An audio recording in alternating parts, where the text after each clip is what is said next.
Na prática, e como vai ser cobrado, provavelmente vai estar peça, né? Eu tenho 3 questões, tá? Provavelmente, as matérias que eu dei, coluna torácica, coluna lombar e neuro. Esse é uma de cada. Uma de cada.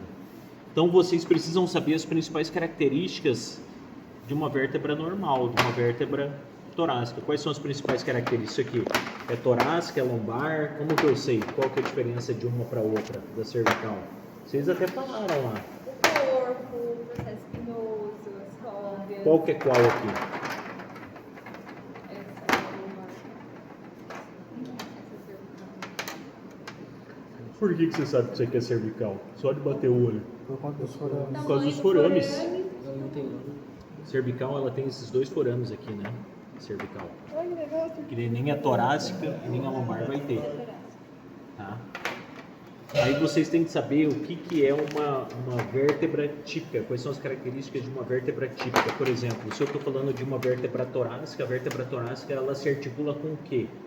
Com o disco de baixo e com as costelas. E aonde que ela se articula com as costelas? Processo espinhoso. Processo. Processo não, espinhoso é esse aqui. Espinhoso é isso aí. Costela, é? Processo. Não, essa aqui.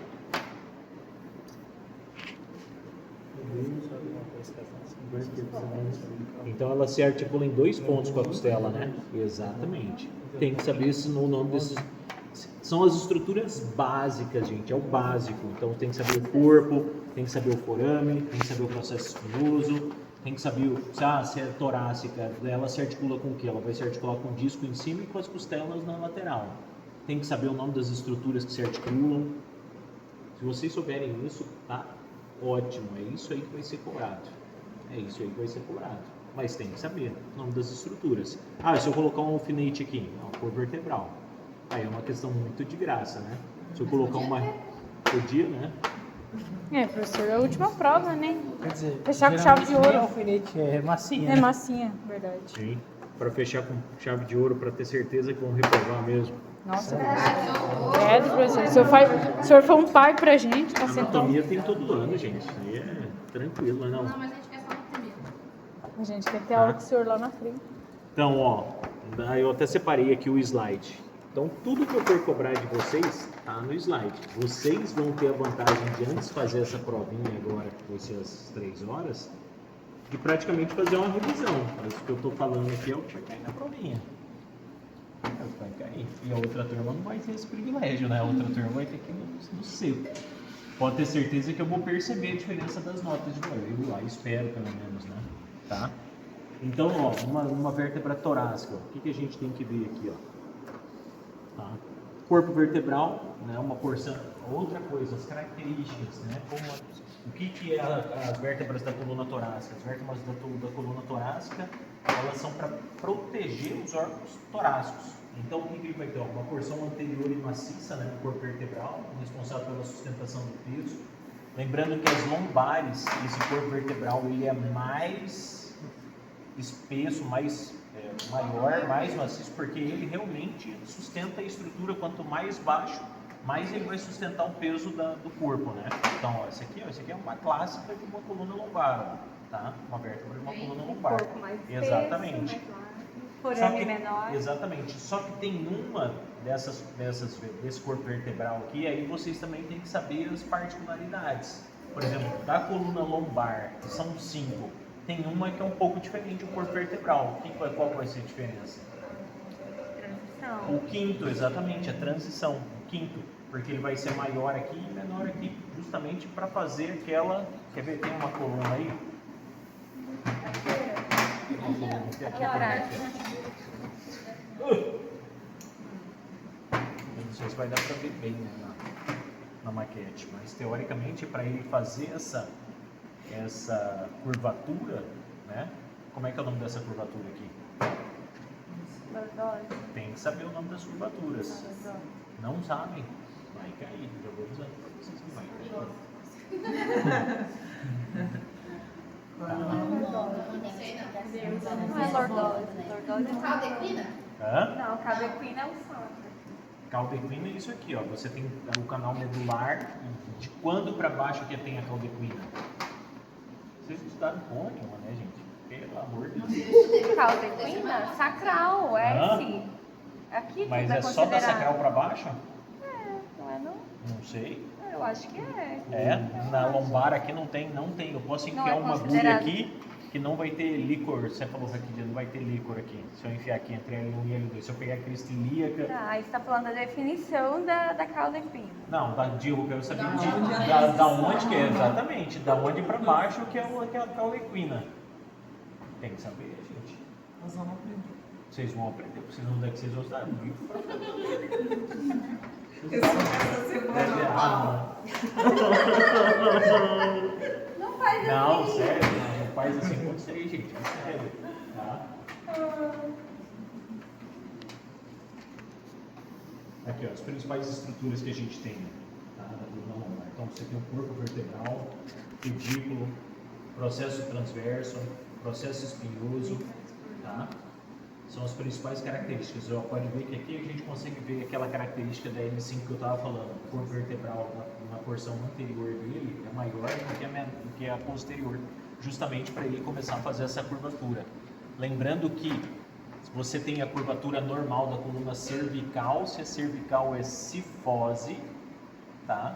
E da lombar é lordose. É lordose. Se você tem lateral, é escoliose. Quase nunca é o suficiente. A gente quase reprova todo ano também, um monte de gente, né? Tá? Tem que saber essas curvaturas que são fisiológicas. Tá? Isso aqui, ó, os componentes gerais de uma vértebra típica. Tá? Então você tem aqui o arco vertebral, são os pedículos, as lâminas. O básico você tem que saber, o corpo vertebral, processo espinhoso, lâmina, o arco, forame vertebral. Outra coisa, quais são as características do forame vertebral? Da coluna torácica e da coluna lombar? Qual que é a diferença? A torácica é formato de coração e a Lombar, que formato que é isso aqui? triângulo. Triangular. E por que a lombar tem um formato triangular e a torácica vai ter um mais arredondado? E quanto mais você vai descendo, teoricamente, maior vai ser, maior ou menor? Menor, forame, maior o corpo. Exatamente. Por quê? Porque vai sustentar mais o peso do corpo e vai ter menos coisa passando dentro do forame. Tá? Importante saber. Tá? Uma boa questão de prova essa aí.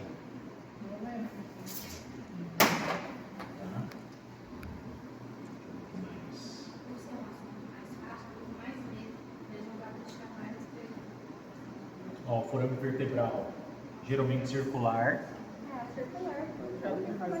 tá? Geralmente circular. Os processos, a gente tem o processo espinhoso, processo transverso e processos articulares. Tá? Importante saber.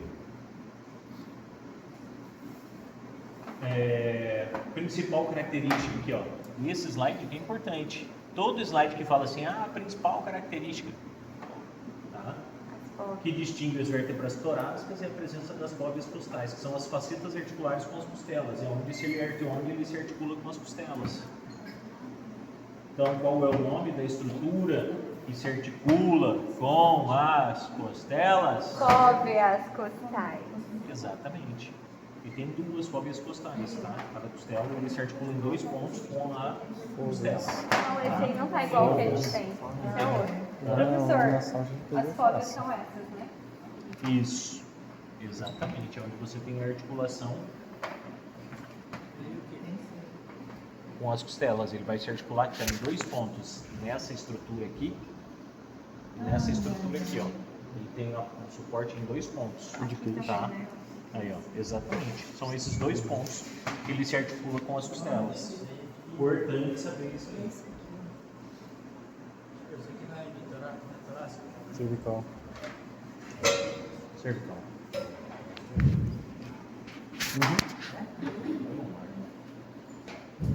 Então, ó, as fóbias costais de cor vertebral, as costais completas. Então, ó, de T1 possui uma fóbia completa para a primeira costela, semifaceta inferior até T10. Tá? É importante. Articulações, ligamentos, eu vou cobrar de vocês. Tá? Ah, se articula com o quê? Ligamento que prende o quê na onde? Pergunta para quem for fazer depois ortopedia, especializar em coluna, vai ver isso aí com bastante detalhe. Mas a princípio, para uma anatomia geral, é mais do que o suficiente. Tá? Aqui, ó, aqui mostra bem, ó, as articulações que eu queria mostrar para vocês, ó, as articulações costovertebrais. É onde a articulação, onde a costela se articula. Tá?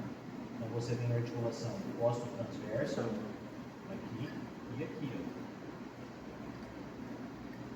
Tá? Processo transverso.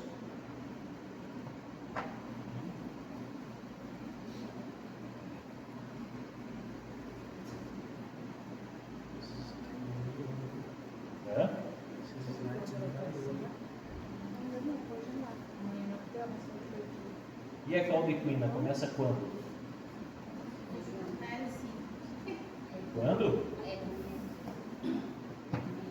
Entre L2, dali para baixo, tá? Tanto que uma das medidas que ele utiliza, se for ver, se você pegar aqui crista ilíaca ântero superior, ele vai mais ou menos marcar na altura da crista ilíaca, é onde você já vai ter a transição aqui.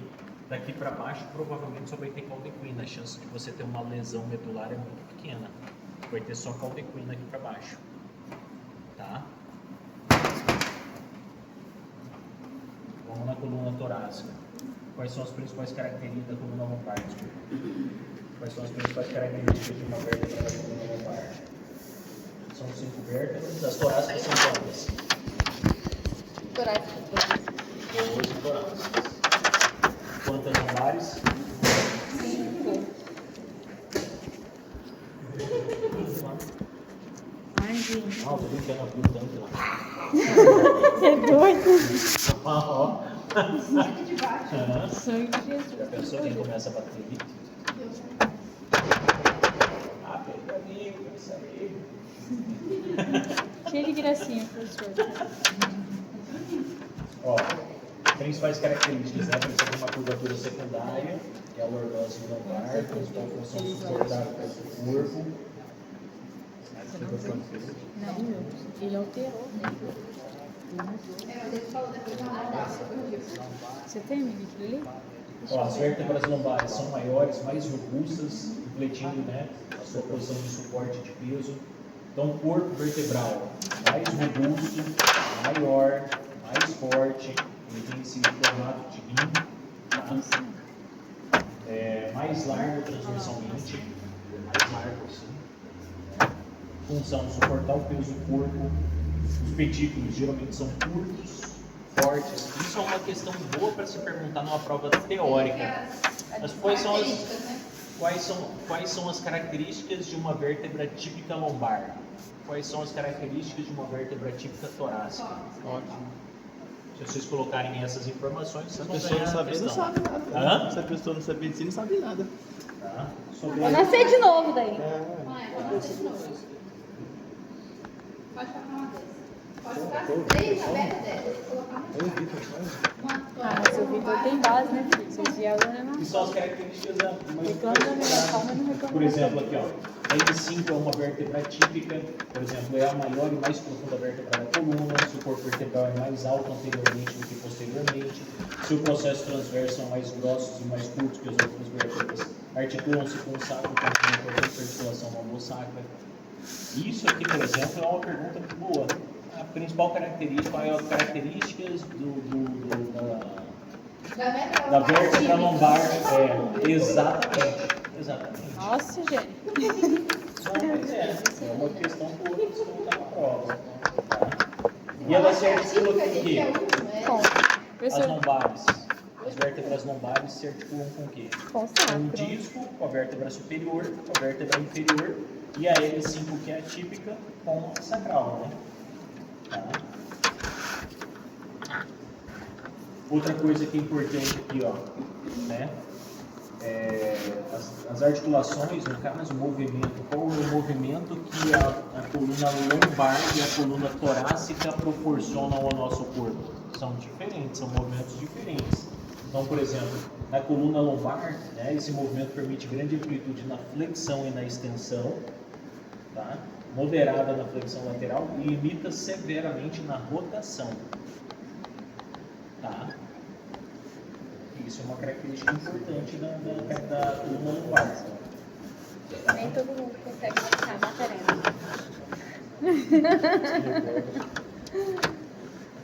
Ligamento pula, músculo pula. As Essas principais relevâncias clínicas, os casos de... eu acho interessante, particularmente eu acho bastante interessante, mas eu não cobraria isso de vocês porque não é o foco. O foco é a anatomia. O foco é a anatomia.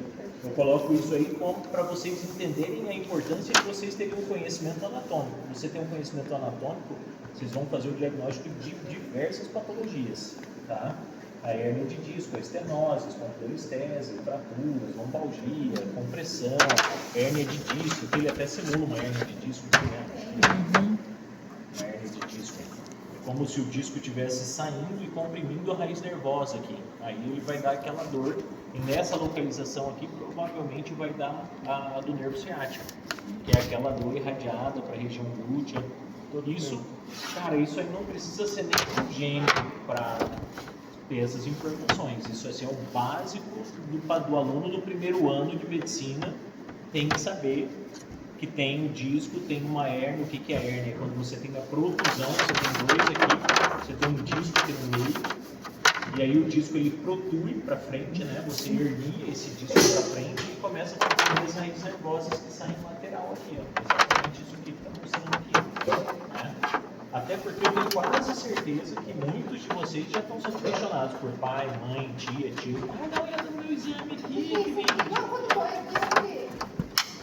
Meu primeiro paciente, sabe quem foi? Meu pai. Eu estava acho que no terceiro ano, a gente estava tendo aula de patologias, né? E o meu pai estava com um bicho geográfico no pé. Ele tinha ido jogar futebol nesse negócio de areia e estava com um bicho geográfico. Aí veio minha irmã, não, põe gelo, põe não sei o que. Aí eu fui lá no tratamento de bicho geográfico. Falei, não, mas se eu tomar esse remédio vai ficar bom. O bicho tomou, ficou bom, depois era bala. Aí eu fui lá, tá valendo. E é assim que funciona, vocês vão ver. Mas o dia a dia ajuda bastante. Ajuda. Na prova que nós fizemos essa semana da faculdade, me ajudou bastante, caiu bastante cardio. E eu tô entendendo mais ou menos por conta do meu pai. Sim. Caiu medicação, qual que é. Uma família cheia de patologias tem seus benefícios. E aí uma das medicações que fala para aumentar a sobrevida de uma pessoa infartada, tava lá, tinha furosemida. Você lembra que o professor falou? Porque ele tem problema no ventrículo esquerdo. Então a propulsão fica difícil, né? Para a injeção do sangue para a artéria. Então o que eu quero que vocês saibam é isso. As principais características de uma vértebra, tá? Olhar e diferenciar. Só de bater o olho você consegue diferenciar. E dos jeitos mais fáceis de você bater o olho e diferenciar é pelo formato do forame. Forame triangular, é lombar, como é que é redondadinho de coração. E por que essa diferença? A lombar é para sustentar o peso, a menor o forame, maior o corpo, para sustentar o peso. Não só para sustentar o peso, porque passa Passagem menos coisa na lombar, passa menos coisa aqui no forame do que na torácica. A torácica é mais alta, porque é como se fosse um bone que fosse sendo descascado. Então vai chegar lá embaixo, tem muita coisa para passar. E ele vai afunilando o forame. E aí vai ficando uma formação triangular. Exatamente. Chega no final, tá só um fio, que é a caudepina. Que é a caudepina.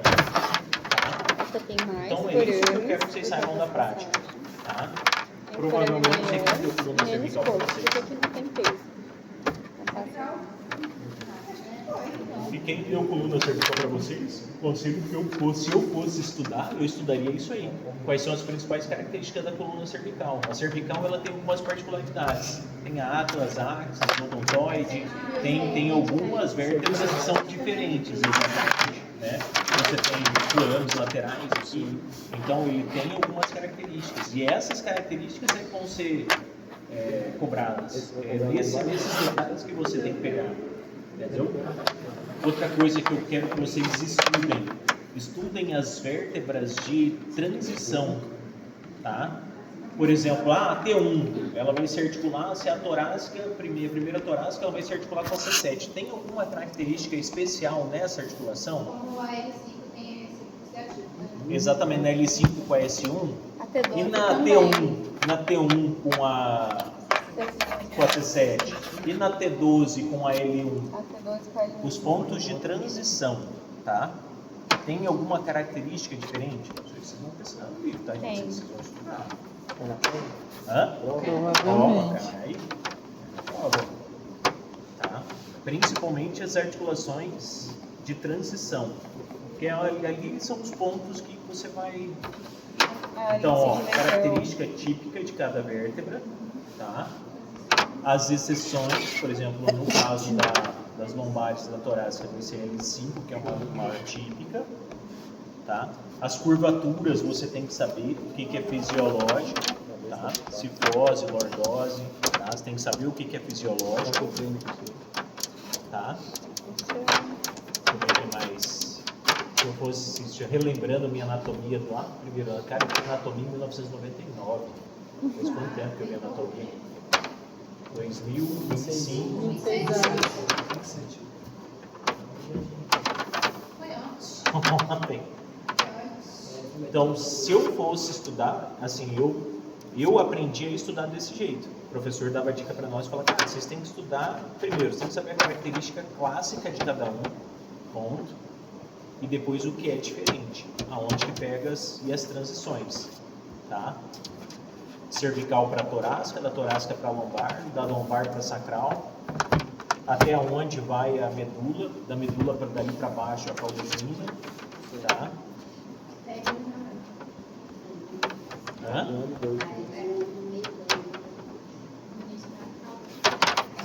E isso vocês não vão ser cobrados só agora, por exemplo, quando vocês forem fazer, por exemplo, uma raquianestesia, lá na anestesia, o anestesista vai perguntar para vocês, fala, mas eu vou injetar o que e aonde? Aonde que vocês acham que é injetado? Alguém você já fez alguma, eu tô com meu filho, né, que fez cesárea ainda. Para quem fez cesárea, filho de costa, para quem tira o jaleco aí, vamos usar as costas dela como exemplo. Para quem vai fazer uma raquianestesia, o parâmetro que ele utiliza é a cristelia cantero superior, e aí o que ele vai palpar? Ele vai palpar o processo espinhoso aqui, ó. Ele vai palpando o processo espinhoso. Então, na altura da cristelíaca, que processo espinhoso que eu estou palpando aqui, provavelmente? L. E por que ele usa a cristelíaca como base? Entendeu? E aí você tem que ultrapassar a pele, tecido celular subcutâneo, gordura, musculatura, todos os ligamentos, e a gente injeta o líquido aonde? Por que quando eu perfuro sai líquor? Esse líquor está vindo da onde? Não sei. É? Então eu furo isso aqui é perfurado. Porque se perfurar não vai fazer efeito. Se sair, E o líquido sai da perfura. onde? A perfura, mas não pode atravessar um tanto, senão não vai fazer saber, efeito. não sei da onde que vem o líquor, entendeu? Não é da medula, não é? Da medula. Tá. Eu digo Então, assim, na hora de aplicar anestesia, tem até um tanto que tem que ir, porque se o extravasar passar mais, aí não vai fazer efeito a anestesia. Ela não sei, vai cair na corrente sanguínea, sei lá, vai ser absorvida. Não, teoricamente ele vai pingar porque ele tem uma pressão positiva dentro da coluna, né? Esse líquor ele tem uma pressão positiva. Então, exatamente. Então se você furar ali, o líquor vai sair. Sim. Ele não tem uma pressão negativa, ele não vai provocar uma, se você funcionar, ele vai sugar para dentro. Não. Então, agora que você enfiou a agulha e está no lugar certo, vai cair o líquor, vai começar a pingar, você sabe que você está no espaço certo, e é por isso que depois do procedimento você deita o paciente, porque aí o deito, geralmente eles usam um anestésico que tem um peso maior que o do líquor, tá? Então você tem um anestésico isobárico, que é a mesma densidade do líquor, e você tem líquido que é hiperbárico, que ele é mais pesado. Então se eu colocar o paciente deitado, esse líquor vai começar a subir. Vai começar a subir, e eu posso colocar o paciente até em 30 minutos, com o pé para cima, para esse líquido descer e vai bloqueando. Só que ele pode bloquear até que altura? Até que altura é aceitável esse bloqueio? Por que aí nessa altura? O que tem nessa altura aí? Diafragma. Senão você vai fazer um bloqueio da musculatura respiratória, que é o diafragma. Se você bloquear o diafragma, ele vai parar de se contrair, você não vai conseguir respirar Qual a mais. altura do diafragma? Essa é uma pergunta boa. Por isso, aí a gente vai chegar exatamente no ponto que eu queria chegar para vocês, que é outra informação que eu acho muito importante. Vocês lembram dos dermátomos lá? Esse é um marco importantíssimo. Até que altura você quer que chegue o teu bloqueio anestésico? Porque se ele bloquear o diafragma, você vai ter que entubar o paciente, porque o músculo, exatamente, aí você vai ter que segurar o paciente entubado 3, 4 horas, que é o tempo que a raca vai demorar para passar. Por isso que eu não uso anestesia geral, então. Não, quando você faz anestesia geral é outro, porque assim, se eu consigo com a raquianestesia subir até a altura um pouco para baixo do diafragma, e eu quero fazer uma cirurgia, por exemplo, que seja um pouquinho mais acima, por exemplo, se eu for mexer no fígado, se eu for fazer uma cirurgia em abdômen superior, pode ser que só com uma raquia eu não consiga. O paciente, por exemplo, eu já tive cirurgia, por exemplo, baleado, esfaqueado, que o anestesista falou, vou fazer só uma raquia, aí você começa com uma raquia. Se subir muito a cirurgia, a gente converte um pouco no cara na geral. E aí o anestesista, filho da puta, nada contra, mas não convertia. E aí o cara fica reclamando. Aí o que os caras fazem? Sedam o paciente. O paciente, na realidade, ele vai sentir, mas ele não vai lembrar. Ele não lembra nada da cirurgia. Eu mexendo no fígado, eu mexendo no estômago, É a eu mesma mexendo... sensação que as mulheres falam da cesárea, então. Que você não sente dor, mas você sente alguém mexendo, sente Cesárea. pressão. Na época, Não, é diferente. Aí você sente alguém mexendo, você não tá com dor. Mas você não vai sentir dor. Isso que eu tô falando é sentir dor. Sente dor. Dor. Eu tenho relatos de pessoas que chegam a se matar após cirurgia, depois de muito tempo, porque não consegue superar a dor. Ela não esquece a dor. Tem pacientes que se lembram. Não, depende da sedação que você faz. Eu me lembrei. Eu contei meu caso. Geral, que é mais pra resolver. Eu acho que tem um povo fila da puta, é isso aí. Tem anestesista de tudo quanto é jeito. É. Só que o que eles não querem é aprofundar, não subir muito a anestesia, justamente por causa disso, por causa do músculo diafragmático, porque senão o cara literalmente ele para de respirar, ele tem apneia. E aí a saturação começa a cair, aí o cara tem que ocupar, não tem jeito. E se chegou no diafragma, o tempo anestésico, esse anestésico, ele vai demorar ali umas 6 horas, 4 horas, dependendo da quantidade de anestésico. Exato, vai ficar entubado, provavelmente o cara vai mandar para UTI e falar, deixa até amanhã entubado, aí amanhã você tira o respirador. Pode acontecer. É óbvio, que a anestesista é mais prudente. Eu tenho trauma de anestesista. No caso, você está operando, o anestesista opta por essa anestesia. Você não pode intervir e falar, não, eu quero a geral nesse paciente. Você não fica entrando na conduta do colega. Ele que define a anestesia que ele quer fazer, tanto que ele não pode definir o que eu vou fazer na cirurgia. Cada um do seu quadrado, você cuida do seu quadrado e eu cuido do meu. Você não pode entrar na Só que a conduta. partir do momento que está me atrapalhando, e eu falo, eu preciso mexer. Entuba aí, cara. Cara, Tá dando, se mexendo. Entuba aí que eu vou ter que mexer pra caramba aqui pra cima. Quando é uma lesão hepática extensa, uma lesão no estômago, você vai precisar rafiar. Já brigou, professor? Centro cirúrgico? Eu ia perguntar se já teve uma treta lá dentro. Tem hora que não dá, né? Assim, ó, aqui em Vilhena, graças a Deus, o grupo anestésico daqui de Vilhena, eles são muito bons. São muito bons, todos eles. O Mauri, o Caio, o Chuí, o Chuí já tá mais velho, né? Chuizão já tá mais velho. Chuizão já tá mais. Mas todos os outros, cara, todos eles, sim, são muito bons. Agora o Renan. Todos eles. E aí você tem que ir com cuidado, né? Na educação, fala, não, Carol, não, não vai aqui, tranca fora aqui. E eu queria entender o porquê que eles fazem isso. Por que poupar tanta anestesia? Porque, por exemplo, quando a hack, ele... Qual é o perigo de uma hack anestesia? Ele vai instabilizar ali na hora que você injetou o anestésico. É onde você vai provocar como se fosse uma vasoplegia dos vasos. Os vasos vão dilatar, vai entrar mais conteúdo sanguíneo para os membros inferiores, o paciente vai fazer uma hipotensão. Você corrigiu a hipotensão, ele não vai fazer nenhuma outra mudança drástica do quadro clínico dele com a hack anestesia, não vai. A hora que o anestésico fez efeito, é aquilo ali que eu vou, e segue mais. É 3, 4 horas, a gente fala que a anestesia hack é igual a um voo de avião. São minutos de horas de tédio e minutos de temor, que é a hora de você fazer, que é 1 minuto de temor, e depois horas de tédio. Fica ali no piloto automático. No geral, não, na anestesia geral, você tem que ficar ali. O cara faz uma hipotensão, você corrige, o cara fez uma bradicardia, você Dá mais trabalho. porque tem algumas coisas, exatamente, tem alguns estímulos que a gente pode provocar no paciente que pode provocar uma reação no paciente. Por exemplo, eu já manipulei diafragma, ou você faz alguns, dependendo do peritônio, onde você manipula, o paciente faz bradicardia. Se você faz ali perto do nervo vago, o paciente faz bradicardia. Eu já vi paciente fazer... Tem que trabalhar, o cara tem que estar ali do lado. O cara faz 30, 20 de frequência cardíaca, mas fala, pô, faz uma atropina aí, faz a atropina e frequência cardíaca, assim.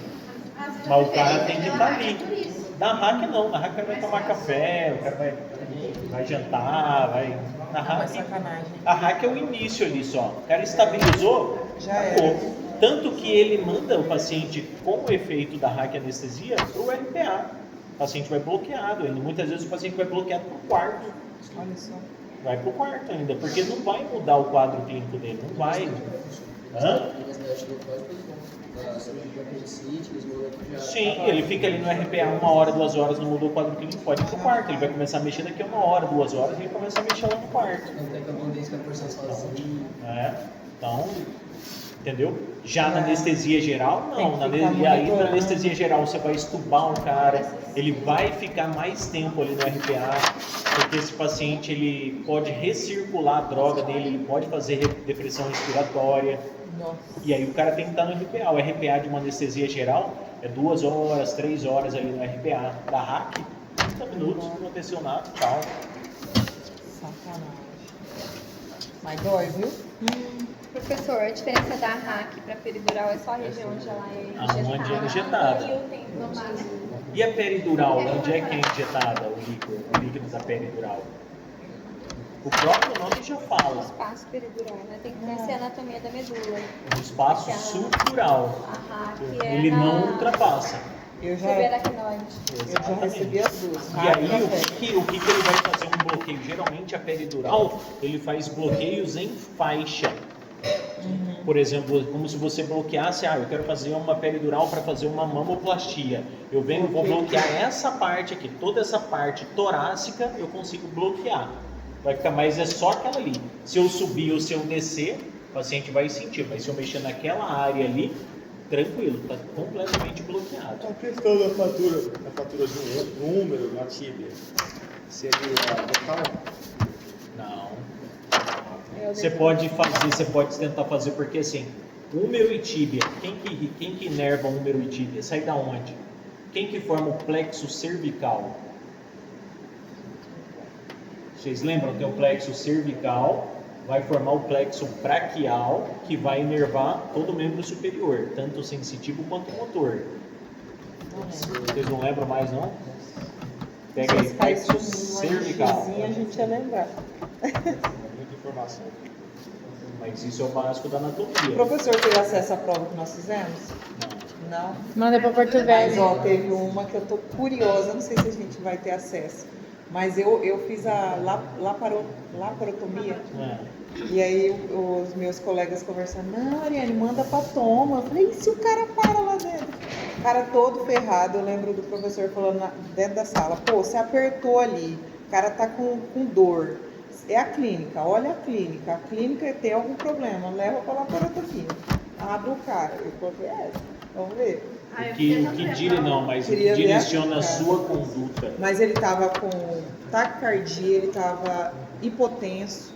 Era só a casa. Você mandou direto pra Eu cirurgia? mandei direto Eu mandei pra Então, tomografia. instabilidade. Tava Se instável. o paciente estiver instável, você não tem tempo para tava realização do estabilizado. exame. Não. Ele tava com taquicardia, ele Taquicardia, tava hipotensão. Tinha mais uma dele, só tinha um negócio que tava normal, mas ele tava com hipotensão, Ele tinha um negócio Tava normal. todo rígido, eu percebi assim, pô, ele tá rígido.